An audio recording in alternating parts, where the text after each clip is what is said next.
السلام علیکم ورحمۃ اللہ وبرکاتہ نحمد و نصلی علی رسول الکریم اما بعد فاعوذ باللہ من الشیطان الرجیم بسم اللہ الرحمن الرحیم فقد قال اللہ تبارک وتعالی فی القرآن المجید والفرقان الحمید وما من دابۃ فی الارض الا علی اللہ رزقها ويعلم مستقرها ومستودعها كل في كتاب مبین صدق اللہ العظیم صلی اللہ علیہ محمد صلی اللہ علیہ وآلہ وسلم۔ ویڈیو کا ٹائٹل اور تھمبنیل وغیرہ دیکھ کر سمجھ گئے ہوں گے آپ کہ کس تعلق سے میں مختصر سی گفتگو آپ کو قرآن اور حدیث کی روشنی میں سنانے جا رہا ہوں۔ بس گزارش آپ سے اتنی ہے، یہاں تک اگر آ گئے ہیں تو ویڈیو کو ضرور پورا دیکھ لیں تاکہ قرآن اور حدیث کی جانکاری رزق کے تعلق سے آپ کو معلوم پڑ سکے۔ پوری دنیا اس کانسیپٹ کو لے کر پریشان ہے، حالانکہ جو کلمہ پڑھنے والے انہیں معلوم ہے کہ رزق دینا یہ اللہ کے ہاتھ میں ہے۔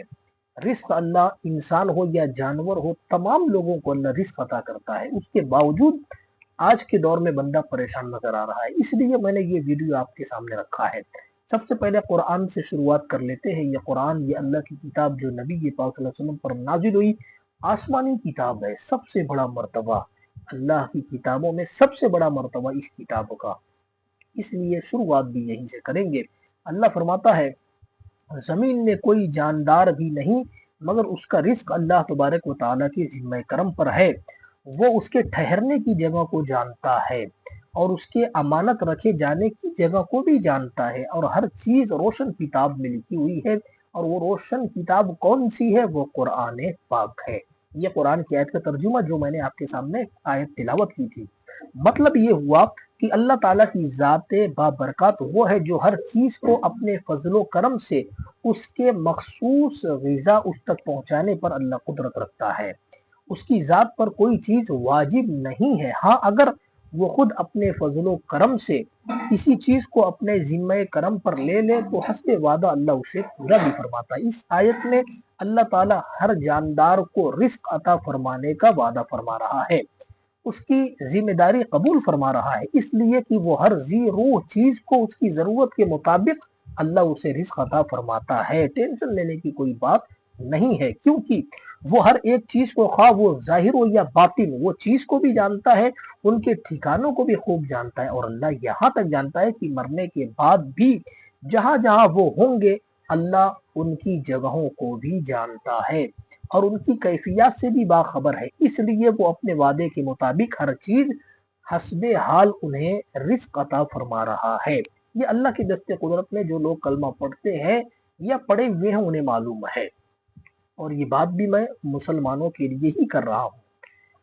اب دیکھیں، آپ ذرا غور کیجئے، الشیخ امام احمد بیان کرتے ہیں نبی پاک صلی اللہ علیہ وسلم نے ایک عورت سے شادی کی اور اپنے گھر میں اس کے ساتھ زفاف کیا، اپنے صحابہ کرام کو دعوت ولیمہ دی، سب آپ کے گھر میں جمع ہو گئے، کھانا تھوڑی مقدار میں تیار تھا اور آٹے کی کمی کی وجہ سے صرف مائع چیزوں پر ہی اتفاق کیا گیا تھا، جس سے وہ اپنے کام و ذہن کو لذت آشنا کر رہے تھے۔ حضور پاک صلی اللہ علیہ وسلم نماز پڑھنے میں مشغول تھے، صحابہ کرام نے اسی سلسلے میں گفتگو شروع کر دی۔ جب آقا کریم صلی اللہ علیہ وسلم نماز سے فارغ ہوئے تو آپ نے فرمایا کہ تم کس مسئلے پر بحث کر رہے ہو؟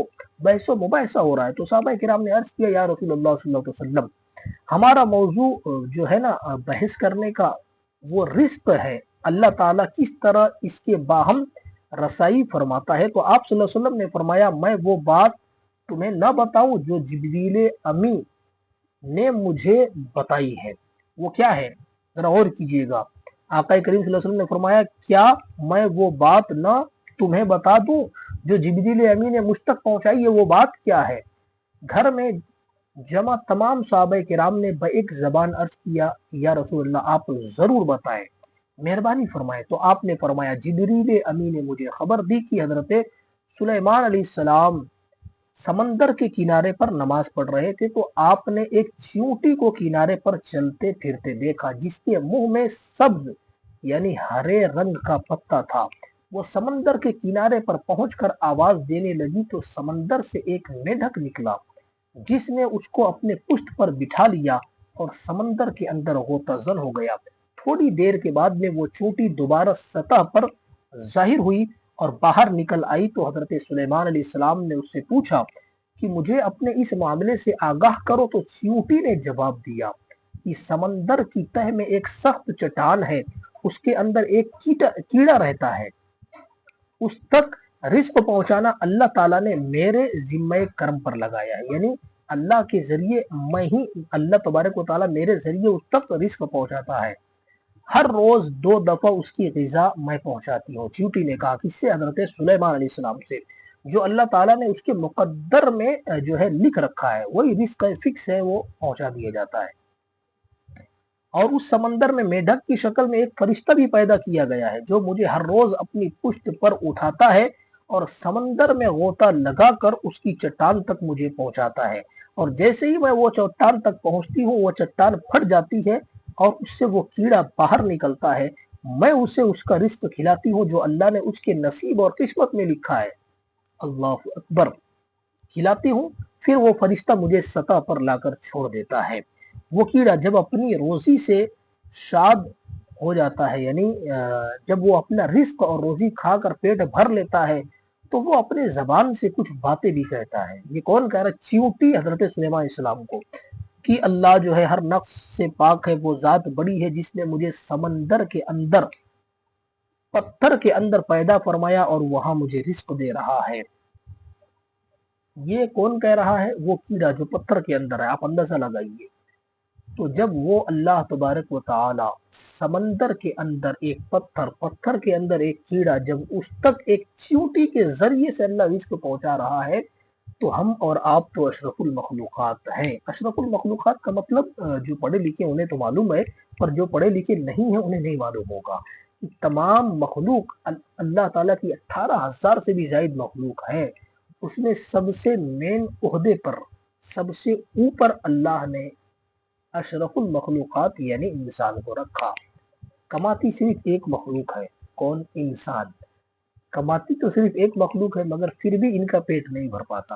اب 18,000 سے زائد جو مخلوقیں ہیں وہ کماتی نہیں ہیں، پھر بھی اللہ تبارک و تعالیٰ ان کے پیٹ کو بھر دیتا ہے۔ پتہ کیا چلا؟ ایمان اور یقین جو ہے یہ مسلمانوں کا اللہ پر بڑا کم ہو گیا۔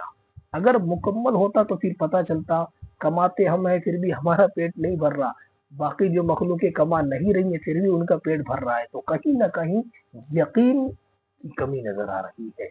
ورنہ آپ دیکھیں، یہ بھی بڑی مثال دی جاتی ہے کہ وہ چڑیا جب اپنے گھونسلے سے سویرے نکلتی ہے، وہاں کوئی راشن نہیں ہوتا، وہاں کوئی فریز کا انتظام نہیں ہوتا، وہاں کوئی کوٹے کا انتظام نہیں ہوتا، وہاں کوئی اسٹوریج کا انتظام نہیں ہوتا، خالی پیٹ چڑیا اپنے گھونسلے سے صبح نکلتی ہے، مگر جب شام کو واپس لوٹتی ہے تو اللہ اسے بھی رزق عطا فرما دیتا ہے، اس کا بھی پیٹ بھر جاتا ہے، وہ پیٹ بھر کر واپس اپنے گھر پر لوٹتی ہے۔ تو چڑیا کا تو کوئی بھی سورس نہیں ہے انکم آف سورس، کوئی کاروبار ہو، کوئی تجارت ہو، یا پھر اور بھی کوئی معاملات ہو، مگر پھر بھی اس نے پیٹ بھر لیا۔ پیٹ بھرنا ہی جب مقصد ہے تو اللہ تو رزق دیتا ہی دیتا ہے۔ تو پھر یہ جو محنت، یہ جو کاوشیں ہم کرنے کے باوجود ہمیں یہ یقین نہیں ہے کہ بھئی ہمارا کیا ہوگا، تو ایمان کی کمی نظر آ رہی ہے۔ اللہ تبارک و تعالیٰ کی بارگاہ میں ہم یہ دعا کرتے ہیں کہ اللہ تبارک و تعالیٰ ہمیں بھی کامل ایمان نصیب عطا فرمائے، اور ہمیں بھی رزق کے معاملات میں اللہ تبارک و تعالیٰ پر مکمل یقین کرنے کی توفیق عطا فرمائے۔ بولنے میں، کہنے، سننے، سنانے میں جو کوئی غلطی ہو گئی ہو، اللہ اپنے پیارے حبیب کے صدقے توسل سے معاف عطا فرمائے۔ ویڈیو آپ نے دیکھ لی، اگر بات سمجھ میں آ گئی، اچھی لگ گئی ہو تو دوستو احباب میں ضرور شیئر کر دیں۔ جو لوگ بھی ہم سے نہیں جڑے ہیں ہمارے چینل کو سبسکرائب کر کے ہم سے جڑ جائیں۔ السلام علیکم ورحمۃ اللہ۔